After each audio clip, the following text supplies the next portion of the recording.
Bro, What? so do you know that Apple is having the biggest leadership change in a decade, in over a decade?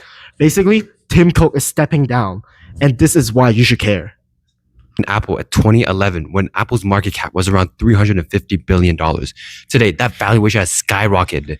That the market cap now for Apple is around $4 trillion. That's crazy.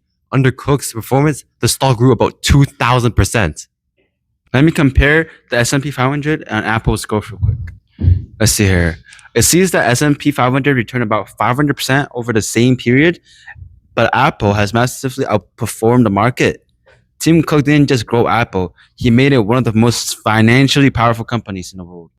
So why step down now when the return rates are so high? This is where John Ternus comes in. He's currently Apple's senior vice president of hardware engineering, and he's led transition from Intel to Apple Silicon, which was a high-risk, high-reward project. It also changed Apple's core hardware within 3 years. The case, Apple is falling behind in the AI race. Major contenders like Google have Gemini and Microsoft have Copilot.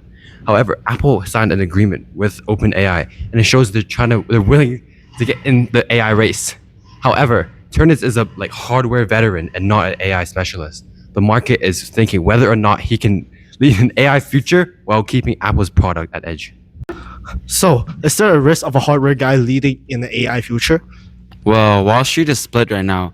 Most people think that Ternus is a great proven leader, but Apple's edge has always been software, hardware integration, which is always perfect. The bear market is pointing towards volatility. The stock dropped about 1% on the announcement. That's a signal that big money investors aren't fully hooked yet. They're waiting to see if Ternus can actually deliver beyond hardware.